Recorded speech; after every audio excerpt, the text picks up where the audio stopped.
Donat ubi ungu. Assalamualaikum warahmatullahi wabarakatuh. Teman-teman, hari ini aku mau bikin donat. Karena di rumah tuh kebetulan lagi banyak ubi ungu, jadi ini aku mau bikin donat. Jujur li, ini tuh donat ubi ungunya enak banget, empuk, lembut dan menul-menul. Siapa di sini yang samaan sama aku yang suka banget makan donat? Dikasih topping gula putih aja ini tuh sudah enak banget. Apalagi kalau dikasih aneka topping, pasti tambah mantul. Dijamin bikin lagi, makan satu tidak cukup, pengen nambah lagi dan lagi. Teman-teman di rumah yang penasaran gimana cara bikinnya? Hayu, mari kita bikin sama-sama. Oke, langsung aja ke cara membuat ya. Di dalam wadah sudah aku siapkan tepung terigu. Ini tepung terigunya aku mix antara tepung terigu pro sedang dan tepung terigu pro tinggi. Tambahkan susu bubuk, gula pasir dan ragi. Kemudian kita aduk-aduk bahan keringnya sampai tercampur rata menggunakan spatula. Untuk tepung terigunya ini bebas ya kalau mau menggunakan full protein tinggi. Setelah bahan keringnya rata, lalu kita tambahkan ubi ungu. Ini ubi ungunya dikukus dulu baru dihaluskan. Masukkan 2 butir kuning telur dan susu cair. Ini susu cairnya dalam keadaan dingin ya. Kalau kita menguleni adonannya menggunakan mixer, kata aku mah wajib banget menggunakan susu dalam keadaan dingin agar nanti adonan donat yang kita mixer itu tidak gampang panas. Pertama, ini adonannya aku uleni dulu menggunakan tangan, tidak langsung diuleni menggunakan mixer. Tujuannya untuk meringankan beban si mixer agar mixernya tidak gampang rusak. Kalau seandainya di tahap ini teman-teman pengen langsung diuleni menggunakan mixer juga bisa. Ini aku uleni dulu menggunakan tangan sampai setengah kalis. Setelah setengah kalis baru nanti aku masukkan margarin dan garam. Penampakan adonannya setelah kita uleni setengah kalis. Margarin dan garamnya kita masukkan terakhir ya teman-teman. Nah, setelah margarin dan garamnya dimasukkan, baru nanti aku uleni menggunakan mixer. Kita uleni adonannya menggunakan mixer mulai dari speed paling rendah dulu. Setelah margarin dan garamnya tercampur rata, baru kita naikkan bertahap speed mixernya sampai ke speed yang paling tinggi. Kita uleni terus sampai adonannya benar-benar kalis elastis. Setelah kita uleni beberapa saat, tapi ini tuh aku kelupaan tadi tuh berapa menit durasi aku mixernya. Ini adonannya sudah kalis, aku mau cek dulu window pan-nya. Kalau adonannya pada saat direntangkan sudah tidak gampang robek, itu artinya adonannya sudah kalis elastis, sudah cukup, tidak usah lagi di mixer. Adonannya ini langsung mau aku bagi-bagi, tapi sebelum itu mau aku timbang dulu agar nanti besarnya sama rata. Langsung aja ini adonannya mau aku letakkan di atas meja kerja. Kemudian mau aku timbang per adonan itu seberat 35 gram. Untuk berat adonannya ini sesuaikan aja dengan selera masing-masing, mau besar atau mau kecil.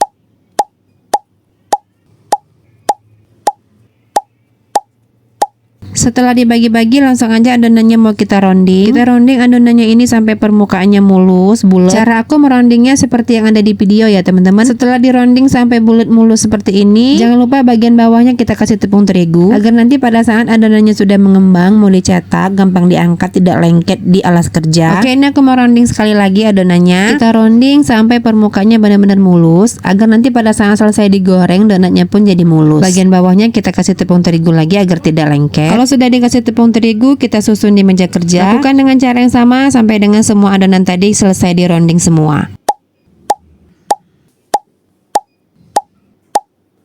Setelah selesai di rounding semua seperti ini adonannya mau kita tutup dulu. Mau diistirahatkan dulu sampai setengah mengembang, kira-kira sekitar 30 menit. 30 menit sudah berlalu, ini adonannya sudah setengah mengembang. Ini tandanya adonannya sudah siap untuk kita cetak. Agar nanti adonan-adonannya tidak lengket di cetakan, jangan lupa seluruh permukaannya kita taburi dengan tepung terigu. Setelah selesai kita lumuri dengan tepung terigu seperti ini, langsung aja kita akan cetak adonannya. Ini aku menggunakan cetakan ya teman-teman. Cetakan yang aku pakai ini ukuran 9 cm. Kalau seandainya teman-teman nggak punya cetakan, bisa dicetak secara manual aja. Tapi kalau mau nanti hasil donatnya bagus dan rapi, seperti donat yang dijual ala-ala bakery itu, lebih baik menggunakan cetakan aja ya teman-teman. Adonan yang sudah dicetak seperti ini, aku letakkan di atas alas tatakan donat seperti ini, agar nanti pada saat adonannya sudah mengembang sempurna, lebih gampang diangkat pada saat digoreng. Dan kalau menggunakan alas tatakan donat seperti ini tuh, bisa meminimalisir donat kita jadi penyok. Karena pada saat adonan donatnya sudah mengembang sempurna dan sudah siap untuk digoreng, kita tidak perlu menyentuh adonan donatnya secara langsung, tapi kita cukup memegang alas tatakan donatnya, lalu kita masukkan adonan donat yang sudah mengembang tadi ke dalam minyak yang sudah kita panaskan. Adonan yang sudah kita cetak ini aku susun di atas nampan seperti ini.